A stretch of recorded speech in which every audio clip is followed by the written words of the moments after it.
Gostaria de hoje meditar um pouco com vocês, vamos bater um papo aqui, compreendendo o que é o jejum. Eu sei que vocês estão aí nessa empreitada aí, aprendendo cada dia mais e mais. Eu também estou aprendendo com vocês também. Nunca ninguém sabe tudo, né, na realidade, mas nós estamos aprendendo. O jejum, ele é uma arma poderosa para a igreja. Tá? O jejum é uma arma tremenda para a igreja. Ainda mais a igreja que está em células, a igreja que quer um avivamento do Senhor, a igreja que quer buscar os dons, a igreja que quer estar fazendo a vontade do Senhor, ela precisa exatamente estar jejuando, buscando o Senhor. Em primeiro lugar, eu queria definir o que é o jejum. Tá? O jejum ele é a abstinência total ou parcial de alimentos por um período definido e propósito específico. Tá? Então, o jejum ele é uma abstinência total ou parcial de alimentos por um período, né, onde você vai se colocar diante de Deus, aquele período definido, específico.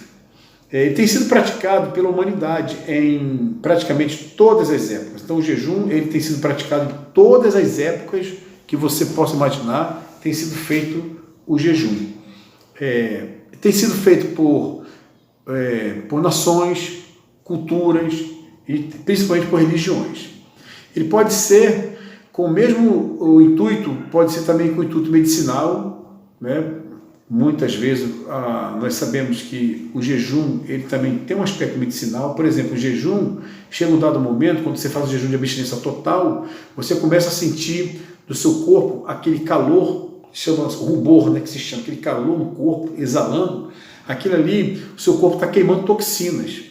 E isso aí tem um efeito maravilhoso na área médica. Começa a limpar a pele, limpa o organismo, joga aquela gordureba que a gente come às vezes, né, fora. E isso aí ele é muito importante, esse tipo de jejum. Tá? O jejum, no caso, foi um jejum total. Esse tipo de jejum total ele limpa de forma tremenda o organismo. E muitos médicos aconselham até que se faça esse tipo de jejum. Tá? Mas nós estamos falando hoje sobre o jejum bíblico, o qual nós vamos falar aqui nesse momento. Tá? Esse jejum bíblico ele tem muitas finalidades espirituais. Eu gostaria de definir com vocês e mostrar para vocês exatamente quais são os tipos de jejum bíblico. Vamos para dentro da Bíblia para a gente poder aí, né, ser como crente bereano, né, mostrar dentro da palavra de Deus exatamente o tipo de jejum bíblico. Tá? Então, muitos cristãos hoje desconhecem o que a Bíblia diz acerca do jejum, ou receberam um ensinamento distorcido, muitas vezes recebem um ensinamento distorcido, ou não receberam ensinamento algum sobre este assunto. Tá? Então, tem dois tipos de público aqui. Um que recebeu distorcido o ensinamento e outro que não desconhece o assunto, não sabe o que é, né? não tem aí uma visão, não foi ensinado, mas tudo bem. Nós vamos hoje começar a ensinar e a mostrar para vocês o que é o jejum, tá bom? Bem, então vamos lá. Nós cremos que a igreja atual ela vive dividida entre esses dois extremos. A igreja atual tem dois extremos. Uns não sabem nada e outros foram ensinados de forma errada. Né? Poderia até dizer três extremos, na verdade.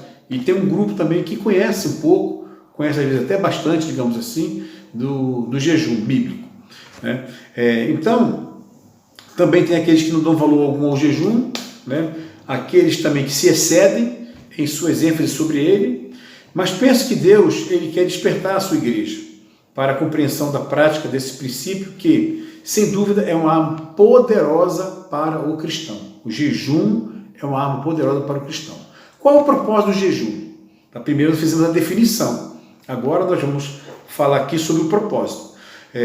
Eu gosto de uma afirmação do Kenneth Hagin, que ele fala sobre o jejum o seguinte, ele diz que o jejum não muda a Deus, ele é o mesmo antes, durante e depois do seu jejum. Mas jejuar mudará quem? Mudará você. Tá? O jejum não vai mudar Deus, o jejum não vai, digamos assim, não vai mudar alguns aspectos com relação a atributos de Deus, não vai, mas ele vai fazer o seguinte, ele vai mudar a sua vida. Tá bom? E diz também aqui nessa palavra que vai lhe ajudar a manter-se mais suscetível ao Espírito de Deus. O jejum, ele aguça a sua audição para ouvir mais a Deus. Tá? E agora eu quero definir com vocês aí, tá? No caso, alguns tipos, né, de jejum. Tá? Eu queria mostrar para vocês alguns tipos de jejum que tem no Velho Testamento, tá? E tem também no Novo Testamento. Tá? Primeiro, o jejum nós vemos lá como uma consagração ao Senhor. Quando nós analisamos a vida ali de alguns homens que fizeram o voto do nazireado, né, que o voto nazireado era o voto dele ser nazireu, ele tinha algumas coisas ali, está lá no livro de Números, capítulo 6, versículo 3 e 4, que não raspava a cabeça, ele não podia beber bebida forte, não podia chegar perto de cadáver. Ele tem várias passagens ali, que na realidade a pessoa fazia uma consagração ao Senhor ali, e aquilo ali era uma espécie de jejum também para Deus. Tá? O jejum também nós vemos base bíblica para ele, lá no Velho Testamento, arrependimento de pecados. Samuel e o povo jejuando em Mispá, como sinal de arrependimento dos seus pecados. Lá em 1 Samuel 7 e versículo 6. Se você quiser ir anotando aí, para você depois olhar na Bíblia, você pode fazer isso também. 1 Samuel 7,6, Samuel ele promoveu o povo, pediu ao povo que fizesse um jejum de arrependimento. Então o jejum ele também pode ser um jejum para arrependimento. Por exemplo, hoje nós estamos passando uma situação difícil no nosso país. Né? Nós vemos que esse problema aí de coronavírus, a peste está vindo no mundo, muito disso aí tem relacionamento com o pecado do povo, com a promiscuidade, com a falta de zelo pela palavra de Deus. Viemos agora há pouco tempo de um carnaval aí tremendo, onde muitas orgias aconteceram, muita promiscuidade, muita coisa. E isso tudo, queridos, é necessário que nós, líderes, proclamemos um jejum de arrependimento. Samuel, quando viu que o povo estava vivendo uma situação muito difícil lá, pecaminosa, adorando outros ídolos e etc., Samuel, então, pediu que o povo fizesse um jejum de arrependimento. O jejum também, ele pode ser voltado também ao luto. Davi jejuava em expressão de dor pela morte de Saul e Jonatas, e depois pela morte de Abner. Está lá em 2 Samuel 1 e 12, e 3 e 35. 2 Samuel 1 e 12 e 3 e 35. Então, ele também fez esse jejum, luto. Ele jejuou, ele ficou tão triste que ele não comia nada, né, com relação ao luto ali da morte de Saul e Jonatas, que era o seu melhor amigo. O jejum também pode ser um propósito também com relação a aflições. Davi jejuava em favor da criança que nascera de Betseba, que estava doente, que estava quase à morte, aquela passagem, que nós vemos lá em 2 Samuel 12, 16 até o 23, que enquanto aquela criança estava doente ali, Davi se trancou no seu quarto, ele não tomou banho, ele não fez a barba, ele ficou ali deprimido, naquele quarto ali, esperando o agir de Deus. E quando a criança morreu, o que foi que ele fez? Ele se levantou, se banhou, né? E então prosseguiu e foi então ali fazer a sua vida normal, né? Continuou sua vida normal. Tá? O jejum também, ele foi apregoado também por Josafá, num momento de aflição. Tá? Josafá ele apregou o jejum todo a Judá, quando estava sob risco de ser vencido pelos Moabitas e Amonitas também. Está lá em 2 Crônicas 20 e versículo 3. O que aconteceu? Eles estavam vivendo uma situação difícil ali, naquele período. Josafá estava na iminência de ser derrotado pelos Moabitas e pelos Amonitas, e ele então apregou um jejum. Então o jejum nós já falamos que ele pode ser um ato de consagração a Deus, com relação ao voto nazireado. O jejum ele pode ser para arrependimento de pecados, conforme Samuel propôs um jejum ali em Israel. O jejum ele pode ser por causa de luto também, como Davi jejuou na morte de Saul e Jonatas. O jejum pode ser em momentos de aflições também, quando Davi jejuou em favor da criança que nascera, filho dele com Betseba. Tá? E também quando Judá, né, estava sendo ali na iminência de ser invadido, ser derrotado pelos Moabitas e Amonitas, que Josafá pediu que se fizesse o jejum. O jejum também ele pode ser também voltado para quando nós buscamos a proteção de Deus. Esdras, ele proclamou um jejum junto ao rio Ava, pedindo a proteção e a bênção de Deus sobre a sua vida, sobre a sua viagem, aliás. Está lá em Esdras 8, 21 e 23. Esté pede que seu povo jejue por ela para proteção no seu encontro com o rei. Está lá em Esté 4,16. Então, o jejum também, ele pode ser atribuído no momento que você pede uma proteção a Deus, busca proteção. Às vezes você vai fazer uma viagem longa, às vezes você, hoje em dia, né, a situação que nós vivemos de violência, vai passar por alguns caminhos, algumas coisas, às vezes tem um emprego também que precisa de proteção de Deus, às vezes é um vigilante, às vezes é um policial, às vezes ele tem uma situação aí que precisa de proteção do Senhor. Então, jejue para que Deus traga proteção sobre a sua vida. O jejum também, queridos, é interessante isso, aqui agora que você vai entender, ele também pode ser feito em situações de enfermidade. Davi jejuava e orava por outros que estavam enfermos, está no Salmo 35 e versículo 13. Eu poderia até aqui, junto com vocês aí, ler alguns salmos, alguns versículos bíblicos, mas o tempo é pequeno, né? Não sei nem se de repente vai dar para jogar esse vídeo lá para vocês, né? Porque o meu telefone celular já está bem compactado, bem cheio, mas eu queria que você depois lesse esse versículo lá em casa, para os irmãos que estão nessa campanha de 21 dias de jejum aí, lesse, estudasse ele e até fizesse um grupo entre vocês e debatesse, tá? Para que possa haver um aprendizado maior com relação ao tipo de jejum. O jejum também, queridos, ele pode também ser feito no caso de intercessão. Daniel orando por Jerusalém e seu povo, está em Daniel 9:3, tá? 10, no 2 até o 3 também. Tá? Então o jejum ele pode também ser feito em momentos de intercessão. Aquele momento em que você estará aí intercedendo a Deus. Por exemplo, a igreja está com célula, né? Aí, Senhor, o pastor Domingos fala assim, Senhor, nós precisamos de vida, de almas aqui rendendo ao Senhor. Vamos fazer um jejum para que Deus possa nos dar estratégia, que eu sei que esse é o objetivo aí de vocês. Vamos interceder para que Deus nos dê estratégia, nos dê meios, condições, para que nós possamos ver qual é a vontade de Deus na nossa vida. Então vocês estão intercedendo por um motivo. Qual é o motivo? Vidas rendendo ao Senhor Jesus. Intercedendo pelo quê? Intercedendo para que as vidas possam, no caso aí, sair desses prédios, né? Você alcançar os vizinhos, alcançar os colegas, alcançar as pessoas que estão ao redor. Isso é em um jejum de intercessão. Tá bom, queridos? Bem, também gostaria de dizer agora o jejum dos evangelhos. Nós falamos sobre esses aspectos de jejum somente até então no Velho Testamento. Agora vamos para o Novo Testamento. Tá? Primeiro, jejum ele é uma preparação para a batalha espiritual. Está lá no livro de Mateus, capítulo 17, 21, que fala exatamente sobre o Jesus mencionando que determinadas castas só sairiam com jejum e oração. Nesse episódio aí, que é muito conhecido, os discípulos foram expulsar um demônio e ali não conseguiram, né? E fala, Senhor, mas o que aconteceu? O Senhor disse, essa espécie de demônio, castas quer dizer o quê?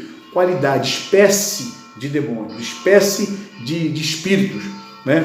Só sai com jejum e oração, só sai com revestimento e autoridade do Senhor.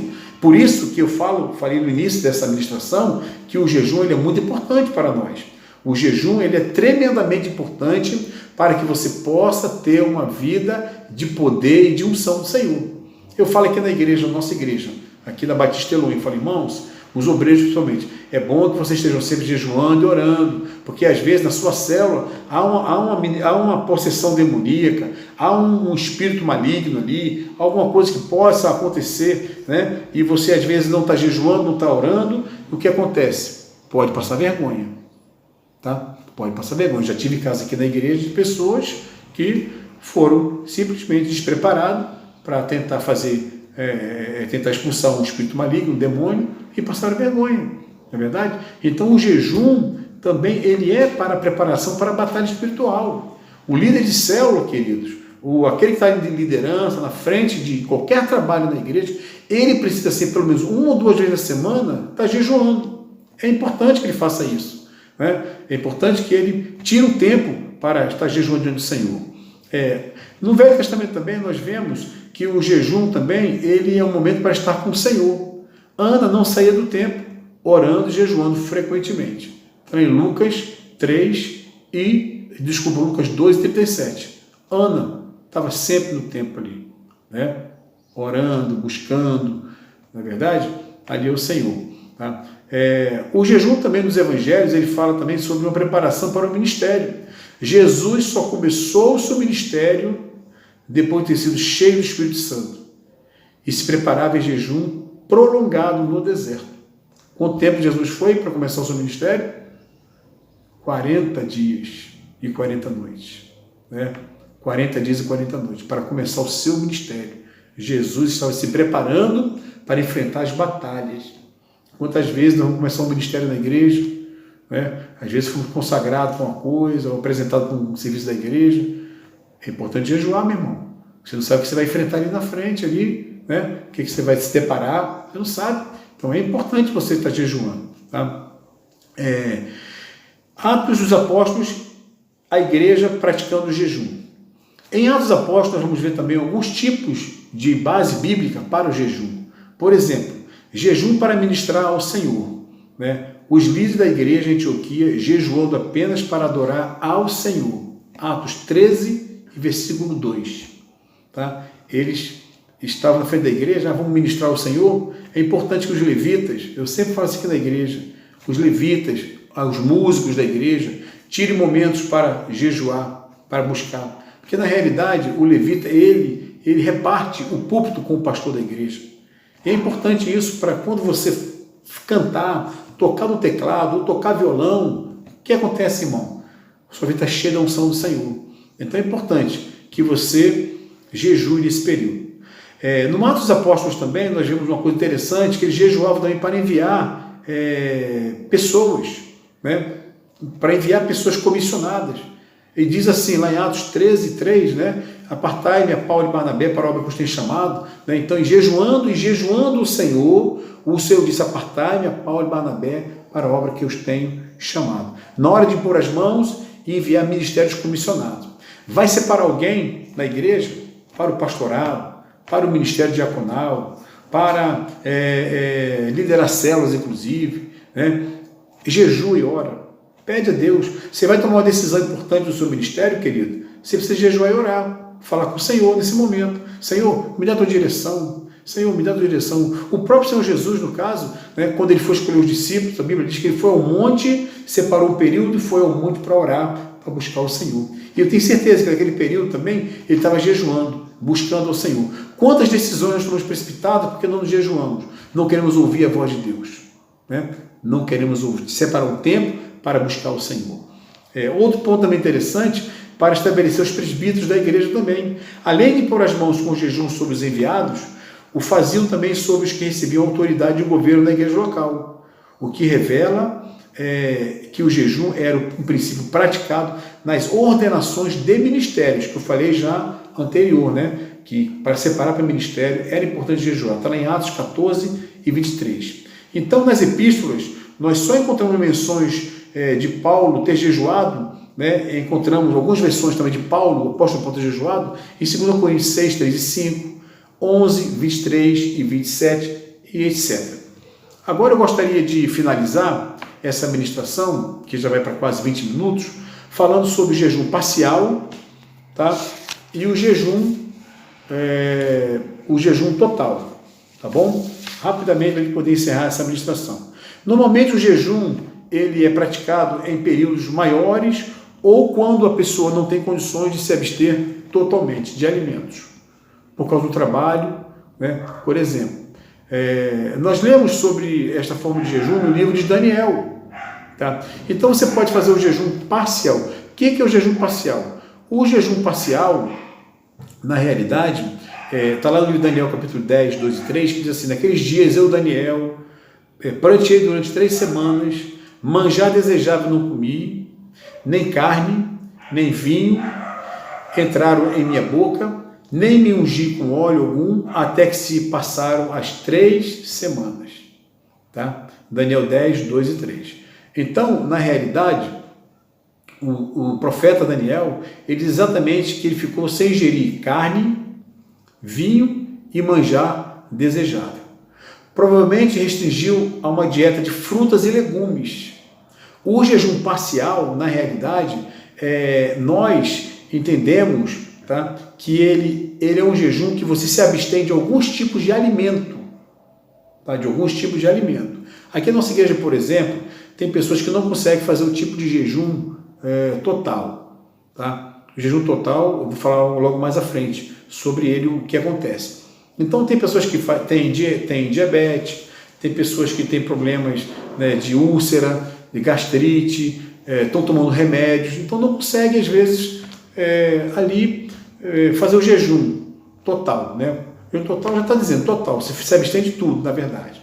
Mas o que acontece? Faz o parcial, você vai cortar alguns tipos de alimentos que você gosta, às vezes, não vou tomar um café da manhã, não tomo um café da manhã.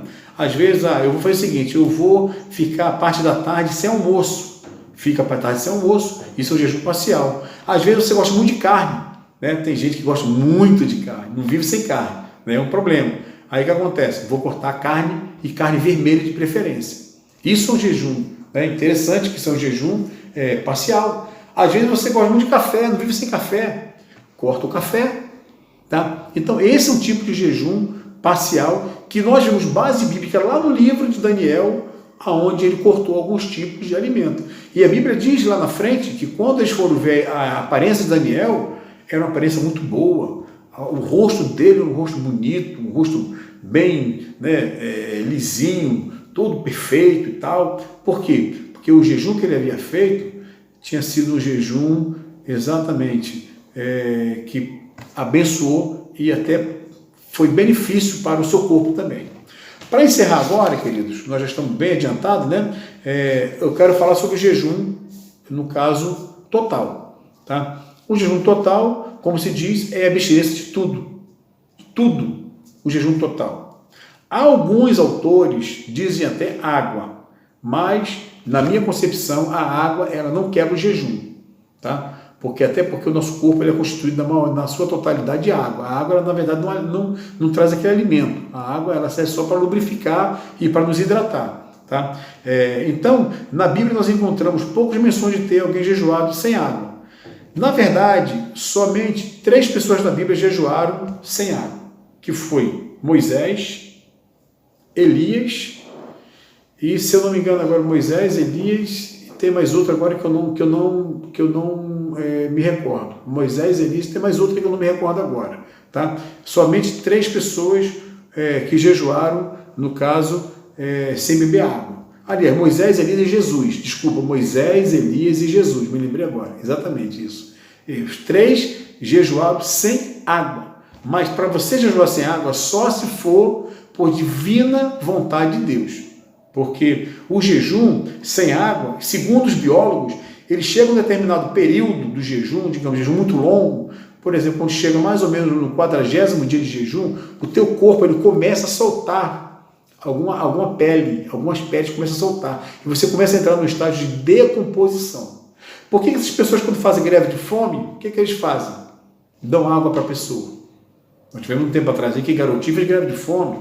Algumas pessoas fizeram greve de fome, aí não quero nada, não, tem que tomar água. O médico manda tomar água e às vezes o médico vai lá e entra no local onde a pessoa está jejuando ou fazendo greve de fome, digamos assim, e dá para ele o quê? Bota ele no soro. Né? Então o jejum total, na realidade, é aquele período que você vai ficar sem comer nada. Nada. Você pode fazer, digamos, acorda de manhã cedo, 6, 7, 8 horas da manhã, até meio-dia, 1 hora sem comer nada. Isso é jejum total. Tá? Se você sentir vontade de não beber nem água, amém, glória a Deus por isso. Esse, para mim, é um dos jejuns mais fortes que tem. É um dos jejuns mais, assim, completos que existe. Tá bom, querido? Então, a duração do jejum vai depender do que o seu pastor determina na igreja aí, tá? Se é 3 dias, 4 dias, 7 dias, 21 dias, 40 dias. Isso aí vai depender da definição do homem de Deus que está aí, que é o meu pastor Domingos, amigo nosso. E eu quero aqui finalizar essa ministração, que Deus te abençoe tremendamente, que você possa ter sido edificado. Estou à disposição para tirar alguma dúvida dos irmãos, tá? Essa é uma área que nós trabalhamos, inclusive, na nossa igreja, sobre jejum, tá? Nós ministramos sobre isso, inclusive, em algumas igrejas, tá? E fica o meu contato aí, se você quiser, tá? Estamos à disposição para a honra e glória do nome de Senhor Jesus. Deus abençoe a todos, um abraço e vamos caminhar jejuando para a honra e glória do Senhor Jesus. Amém.